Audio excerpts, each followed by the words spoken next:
ఈ దఫా కుప్పంలో కూడా చంద్రబాబు గెలవలేరని జోస్యం చెప్పారు ఏపీ మంత్రి అంబటి రాంబాబు. ఓడిపోతానని ఫ్రస్ట్రేషన్లో చంద్రబాబు ఉన్నారని విమర్శించారు. సర్వేలన్నీ ఇప్పటికే వైసీపీ విషయాన్ని తేల్చేశాయని సత్తెనపల్లిలో చెప్పుకొచ్చారు రాంబాబు.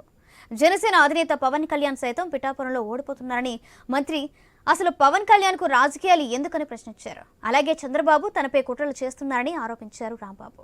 గురూజీ రామ్ నారాయణ్ జీ ప్రపంచ ప్రఖ్యాత జ్యోతిష్యులు ఇప్పుడు మన హైదరాబాద్ లో ఎటువంటి సమస్యలకైనా తక్షణ పరిష్కారం చేయబడును. సంప్రదించండి 96651137 9000004357.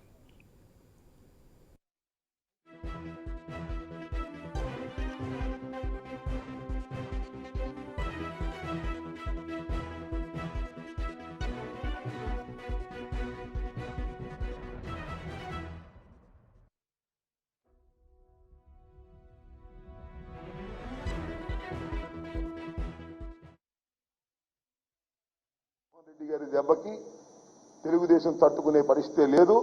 ఈ రాష్ట్రంలో 175 కొట్టి జగన్మోహన్ రెడ్డి గారు ముఖ్యమంత్రి కాబోతున్నాడు. మీరు చూడండి, సర్వేలు చాలా స్పష్టంగా చెబుతున్నాయి. తెలుగుదేశానికి చెందినటువంటి వ్యక్తులు సర్వేలు చేసినా కూడా జగన్మోహన్ రెడ్డి ముఖ్యమంత్రి కాబోతున్నాడని చాలా స్పష్టంగా అర్థమైపోయిన తర్వాత ఈ ఫ్రస్ట్రేషన్ లో అలా కనిపిస్తున్నారు. పవన్ కళ్యాణ్ గారు పిఠాపురంలో పోటీ చేస్తున్నాడు. 2 రోజులు ప్రచారం చేస్తాడు, 5 రోజులు పడుకుంటాడు. ఎందుకైనా నీకు రాజకీయాలు నాకు అర్థం కాలేదు. జ్వరం వచ్చింది అంట, జ్వరం వచ్చి పడుకుంటాడు. 2 రోజులు తిరగగానే జ్వరం వచ్చింది, ఎండగొట్టింది, మళ్ళీ పడుకుంటాడు, హైదరాబాద్ వెళ్తాడు. ఎందుకు మీకు రాజకీయాలు చెప్పండి, నాకు అర్థం కాలేదు. ఆయన అక్కడ లాక్ అయిపోయాడు. రాష్ట్రం అంతా తిరిగే పరిస్థితి లేదు.